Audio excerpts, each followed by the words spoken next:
ऐसा garlic bread शायद ही आपने देखा होगा। मैंने भी ये पहली बार सोचा और बनाया। बहुत अच्छा बना और कम चीज़ों में ही बन जाता है।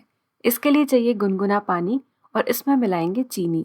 पानी गुनगुना होना चाहिए, बहुत ज़्यादा गर्म नहीं। और चीनी घुलने तक इसे मिलाएंगे। चीनी अच्छे से घुलने के बाद इसमें डालेंगे यीस्ट। यीस्ट बहुत ही आसानी से दुकानों में मिल जाता है, ऑनलाइन भी मिल जाता है। तो अगर आप सोच रहे हैं यीस्ट कहाँ से लाए, तो इसे खरीदना काफ़ी सारी दूसरी चीज़ों से आसान ही है। इसे 10-15 मिनट मिक्स करके रख देंगे, फिर ये ऐसे ब्लूम हो जाएगा। अब इसके बाद इस रेसिपी के लिए मैं ले रही हूँ मैदा, क्योंकि बाहर की जब गार्लिक ब्रेड खाने की क्रेविंग हो जाए, उसका ये ऑल्टरनेट है। आप चाहें तो पूरा गेहूं का आटा या हाफ हाफ गेहूं का आटा और मैदा भी इसमें डाल सकते हैं। मैदे में नमक अच्छे से हम मिला लेंगे और उसके बाद इसमें डालेंगे हम यीस्ट का मिक्सचर। यीस्ट का मिक्सचर डालने के बाद भी हमें थोड़ा पानी डालना पड़ेगा। तो यहाँ पर मैं एक इलेक्ट्रिक बीटर यूज़ कर रही हूँ जिसमें डो हुक अटैचमेंट है। आप इसे हाथ से भी गूंद सकते हैं। हाथ से गूंदते समय आपको लगेगा ये चिपचिपा है और ये कुछ इस तरीके का ही होता है। तो अगर आप इस तरह की कोई मशीन यूज़ कर रहे हैं तो 5 से 6 मिनट आपको इसे गूंदना पड़ेगा। लेकिन अगर आप हाथ से गूंद रहे हैं तो 10 से 15 मिनट इस डो को आपको गूंदना पड़ेगा।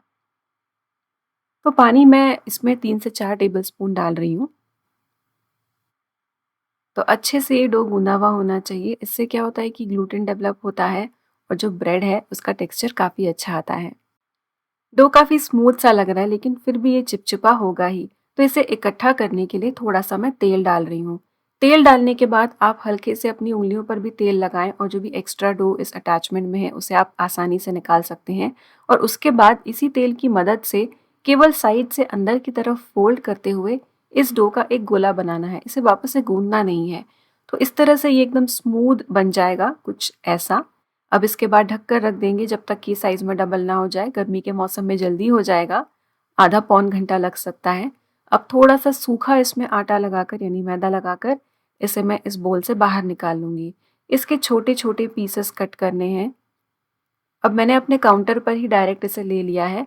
आप चकले पर ले सकते हैं, किसी प्लेट में ले सकते हैं या परात पर सूखा मैदा यूज़ करें जब ये चिपकने लगे, या फिर आप तेल भी यूज़ कर सकते हैं। तो पहले मैंने इसे 4 हिस्सों में डिवाइड किया और हर हिस्से को 4 यानी टोटल 16 टुकड़ों में मैंने इसे डिवाइड कर लिया है। अब इसके बाद ये जो लोइयाँ हैं इन्हें हम बाहर से अंदर की तरफ ऐसे फोल्ड करेंगे और छोटी-छोटी छोटी लोइयाँ बना देंगे जो स्मूथ और गोल हो। ऐसा करते समय आप या तो हाथों पर तेल लगा लें या तो मैदा लगा लें। इसी तरह से छोटी-छोटी बॉल्स बना के मैंने एक पार्चमेंट पेपर पर रखी ताकि ये चिपके ना। अब यहाँ पर मैंने लिया है अप्पे पैन। तो थोड़ा-थोड़ा ही तेल मैं डाल रही हूँ हर इसमें। एक सिंगल स्प्रे, जब अच्छे से स्प्रे होने लगे तो सिंगल सिंगल स्प्रे ही डालें। अब इसके बाद एक-एक करके ये जो 2 बॉल्स हैं इन्हें हम अप्पे पैन में रखेंगे। पहले मैंने धीमी आंच पर अप्पे पैन को 2-3 मिनट गरम किया था और उसके बाद मैं ये रख रही हूँ। इसके बाद भी आंच धीमी रखनी है, क्योंकि हमारा जो ये ब्रेड है अंदर तक पकना चाहिए और साथ ही में ऐसा भी नहीं होना चाहिए कि बाहर से ये जल जाए। ढककर इसे पका रही हूँ। तो जब तक इसका बेस जो है हल्का सा आपको गोल्डन ना लगने लगे, तब तक इसे आपको नीचे वाली साइड पे पकाना है। अब इसके बाद पलट कर इसे पकाएंगे। अगर आप किसी भी इस गार्लिक ब्रेड के गोले को प्रेस करके देखेंगे और अगर वो प्रेस्ड ही रह जाए, मतलब अंदर वो कच्चा है, अगर वो बाहर की तरफ बाउंस होने लगे यानी इसे दबाने के बाद ये वापस से अपनी शेप में आ जाए, मतलब ये पक गया है। या तो आप कोई एक डो बॉल निकाल कर तोड़ कर भी देख ही सकते हैं। तो तकरीबन 10 से 12 मिनट लग जाएंगे, पर फिर भी अप्पे पैन के साइज और जो लोई है उसके साइज के हिसाब से टाइम कम ज़्यादा हो सकता है। पलटने के बाद ढकना नहीं है, क्योंकि हल्की सी एक क्रिस्पनेस चाहिए हमें।